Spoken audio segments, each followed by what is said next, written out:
I'm Rahi Chatterjee and this is my first video in my YouTube channel, Mystery of Chemistry by Rahi Chatterjee. Today we are going to talk about a very important concept of class 11-12 standard, that is hybridization. So I'm pretty sure that you all are familiar with the term hybrid. Now, hybrid animals we know, hybrid vegetables, hybrid fruits, hybrid flowers, even hybrid food is available. So you might have heard of the term Rosie, that is the first transgenic cow, something like that. And tomato we have. And coming to hybrid foods, you all know that it is much more nutritious and tastier. Similarly, in the world of chemistry, we will be doing hybridization. So that is also, the concept is same. Here also we are intermixing two different things to give you a new product, a new thing. Okay, so coming to the definition of hybridization. It is the intermixing of atomic orbitals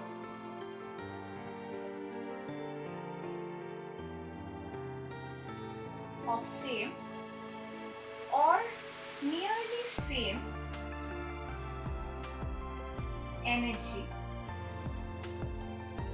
to form new atomic orbitals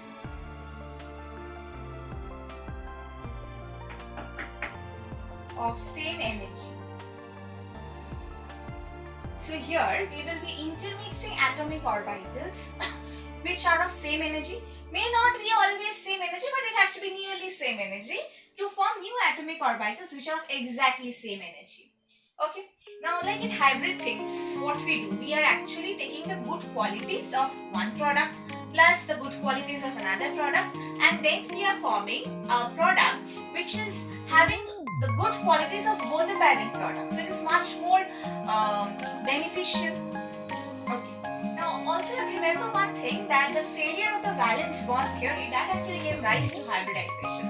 And in hybridization, we only take into consideration sigma bond, that is our single bond, and the lone pair of electrons. Pi bond does not come into picture. And always remember that my half-filled orbitals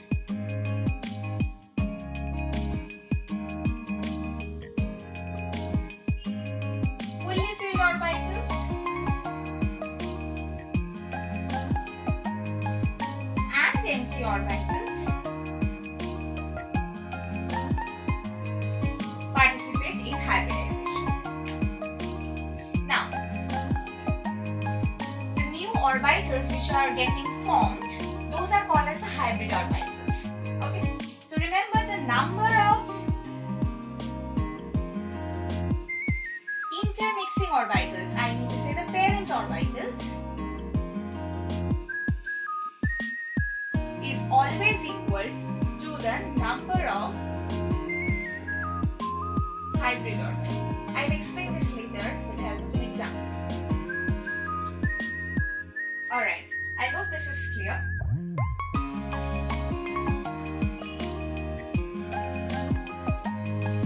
Now, I'll explain that last statement of mine, alkenes.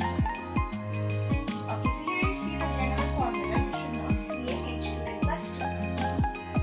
So here, 1 2s orbital, 1 2s orbital plus 3 2p orbitals, they hybridize to give you 4 sp3 hybrid orbitals. Why 4? See, 1 2s plus 3 2p. So 3 plus 1 4. So how many new orbitals formed? 4. Similarly, alkenes. General formula CmH2n. Here 1 2s plus 2 2p orbitals, they intermix to give 3 sp2 hybrid orbitals. Alright, why 3? 1 2s plus 2 2p, so 2 plus 1 3. Number of new orbitals or hybrid orbitals formed is 3. Lastly, alkynes. 2NH 2N minus 2. Here 1 2s and 1 2p orbitals hybridize to give you 2sp hybrid orbitals. Okay.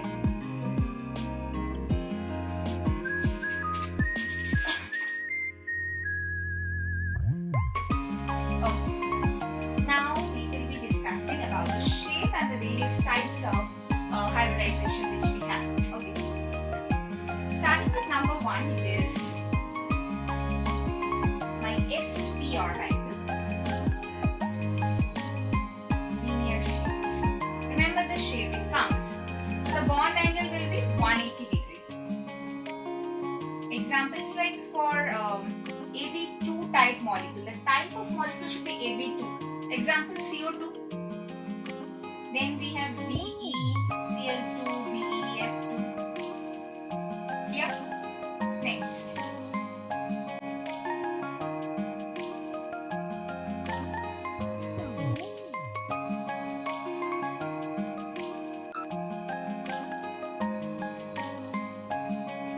So for sp2 we have trigonal planar shift. So bond angle is 120 degree. Here the type should be AB3 type. AB3 type means, for example, let's take BF3. Okay. Next we have is sp3, very important. And it's a very common type of hybridization which generally comes in the exam. Tetrahedral shape. Bond angle is 109 degree, 28 minutes. Type for AB4, like methane, CH4. Alright, next.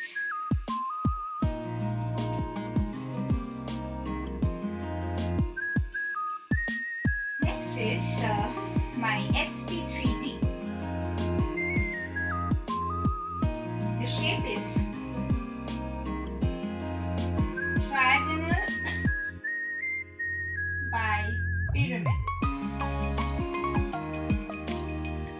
Example, now firstly if we have been for AB5 type molecule like BCl5, or it can have like A3B2 or A2B3. Next we have is sp3D2. Again a very important one that comes octahedral. Octahedral shape. So here a very common example is let's say SF6. Alright? And lastly is sp3D3. The shape is pentagonal bipyramid. For example, let's take IF7. There might be some questions in your mind that just like that I'm writing the shape and the bond angle I have written, like how? For example, you might ask me like in case of methane, why is the bond angle 109 degree 28 minutes and the shape is let's say tetrahedral? Why not rectangular or square? And the answer is to prevent repulsion. Now these hybrid orbitals which are getting formed themselves in such a way so that they get minimum repulsion.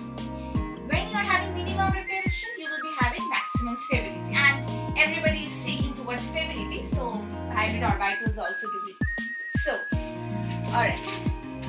Now, again a very important question like how to find out the hybridization. Like just like that will I write sp3, sp3d2, when to write, what to write, that is important.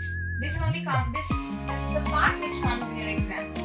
Okay, so there are various techniques to find out hybridization. For example, you will have to draw the structure of the molecule and then find out, but I will be going with the very easiest technique, like it's like the formula based one. The formula is Z is equal to half into number of central atom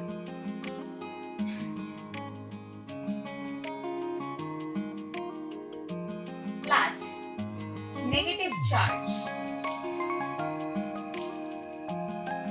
minus positive charge plus the number of monovalent atoms. Now these monovalent atoms can be hydrogen, chlorine, fluorine, so and so. Okay. So let's take an example. Okay, and also one thing you have to remember, this is a table which you have to learn.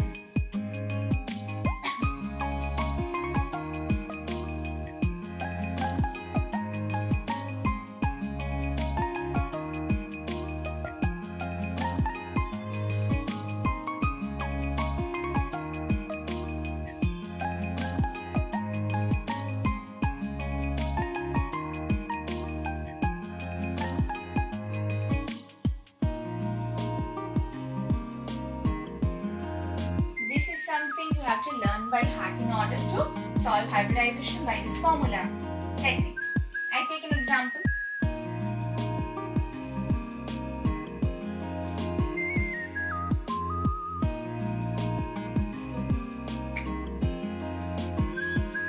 Ammonia.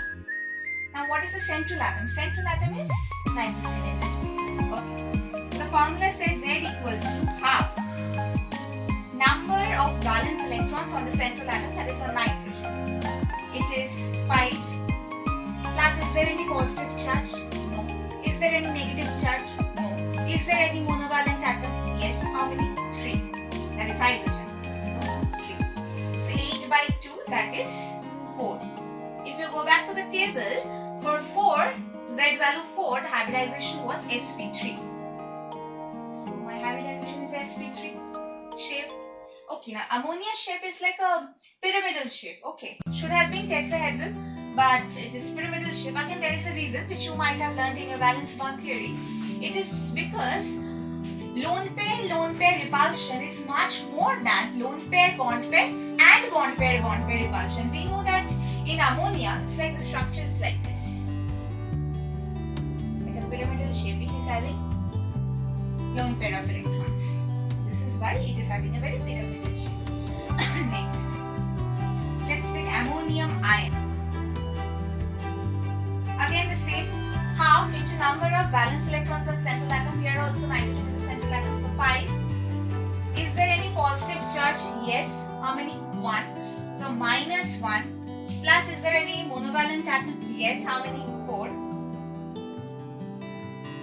So it is again coming out to be 4, right? So again sp3 hybridized.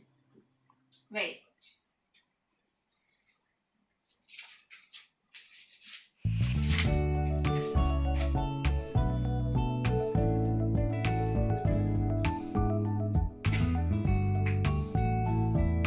CO2. So Z equals to half number of valence electrons on carbon atom. Carbon is the central atom here. So it's 4. Is there any positive charge? No. Is there any negative charge? No. Is there any monovalent atom?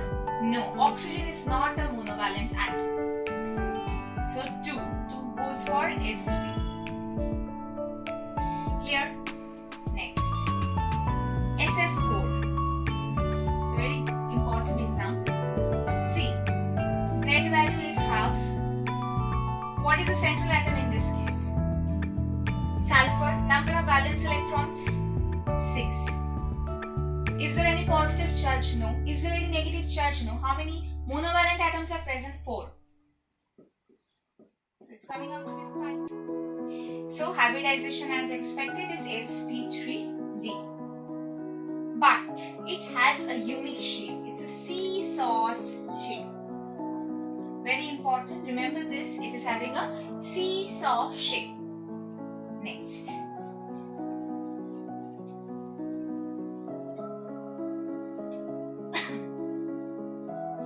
Let's take water. Half. What is is your central atom here? Oxygen. How many number of valence electrons are present in oxygen atom? 6. Is there any positive charge? No. Is there any negative charge? No. Is there any monovalent atom? Yes. How many? 2. So 4. So it will go for sp3 hybridize. Okay. Now, for organic compounds like let's say